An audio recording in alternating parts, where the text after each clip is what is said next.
जब भी किराए की बात हो तो अक्सर लोगों को ये लगता है कि सबसे ज्यादा किराया दिल्ली, मुंबई, बेंगलुरु या फिर कोई अन्य शहर में होगा। लेकिन आपको ये जानकर हैरानी होगी कि नोएडा के सेक्टर 150 में सबसे ज्यादा किराया लिया जाता है। आइए हम आपको इससे जुड़ी पूरी रिपोर्ट बताते हैं। देश के बड़े शहरों में किराए के मकानों की कीमत में 2024 यानी पिछले साल के मुकाबले 9.2 से 21% तक इजाफा हुआ था। इस बढ़ोतरी की मुख्य वजह शहरों की ओर पलायन, अच्छे मकानों की कमी और बेहतर सुविधाओं की मांग है। एनरॉक के आंकड़ों के अनुसार नोएडा के सेक्टर 150 में किराए में सबसे ज्यादा बढ़ोतरी देखी गई, जबकि मुंबई के चेंबूर उपनगर में सबसे कम। मुंबई और चेन्नई को छोड़कर बाकी सभी शहरों में किराए में डबल डिजिट की ग्रोथ हुई। मुंबई में किराए की कीमतों में 10% से कम की ग्रोथ हुई, जबकि चेन्नई में ये 9.4 से 3.3% के बीच रही।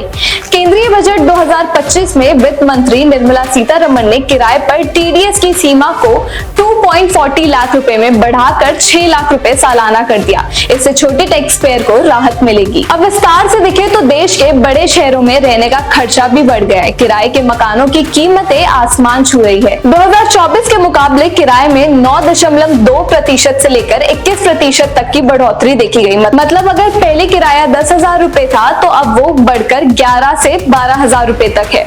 ये बढ़ोतरी कई वजहों से हुई। सबसे बड़ी वजह ये कि शहरों और लोगों का पलायन, गांव और छोटे शहरों से लोग रोजगार की तलाश में बड़े शहरों में आ रहे हैं। इससे मकानों की मांग भी बढ़ गई है।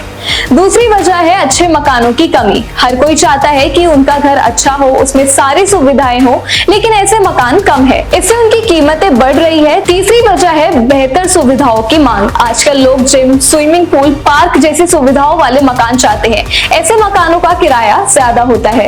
एनरॉक के आंकड़ों को देखा जाए तो उनके मुताबिक सबसे ज्यादा किराया नोएडा के सेक्टर 150 में बढ़ा है। वहां किराए में लगभग 21% की बढ़ोतरी हुई है। वहीं सबसे कम बढ़ोतरी मुंबई के चेंबूर में हुई, जहां किराया सिर्फ 9.2% बढ़ा।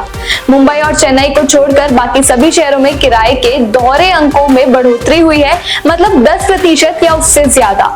मुंबई में किराए 10% से कम बढ़ा है। एनसीआर के सोना रोड पर 12.2% और नोएडा के सेक्टर 150 में लगभग 22% की बढ़ोतरी हुई है। The guardian real estate advisory के को-फाउंडर और एसईओ राम नाइक कहते हैं, बढ़ते हुए किराए शहरों में मकानों की ज्यादा मांग को दिखाते हैं, जो आर्थिक गतिविधियों और पलायन के चलते बढ़ रही है। उनका कहना है कि कोरोना के बाद से लोग अपना खुद का घर खरीदना चाहते हैं। इससे नए मकानों में सुविधाओं की मांग भी बढ़ रही है। पिछले कुछ सालों में मकानों की मांग बढ़ने से कीमतें भी बढ़ी है, इसलिए मकान मालिक अपने निवेश पर ज्यादा मुनाफा चाहते हैं। इस वजह से पिछले 3 सालों में किराए में लगभग 30% की बढ़ोतरी हुई है।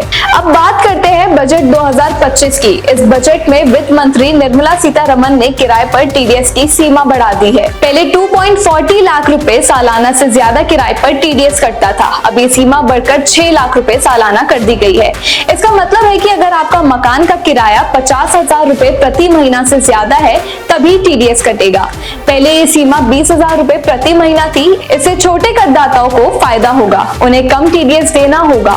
किराएदारों को भी कम कागजी कार्रवाई करनी पड़ेगी। 1 अप्रैल 2025 से ये नया नियम लागू होगा। ये नियम सभी तरह की प्रॉपर्टी पर लागू होता है, चाहे वो घर हो, दुकान हो या कोई और प्रॉपर्टी। इस बदलाव से मकान मालिकों, खास तौर पर छोटे मकान मालिकों को बहुत फायदा हुआ है, जिनकी सालाना किराए की आमदनी 6 लाख रुपए से कम है। अब किराएदारों के किराए पर टीडीएस कटने की जरूरत नहीं होगी। कम किराया देने वाले किराएदारों की भी टीडीएस कटौती और भुगतान से जुड़ी कागजी कार्रवाई और नियमों का पालन करने की जिम्मेदारी से राहत मिलेगी। ये बदलाव किराए के बाजार में एक महत्वपूर्ण बदलाव है। कैसी लगी ये खबर हमें कमेंट करके जरूर बताएं। साथ ही ऐसे अपडेट्स के लिए जुड़े रहिए हमारे साथ one nation one group news पर।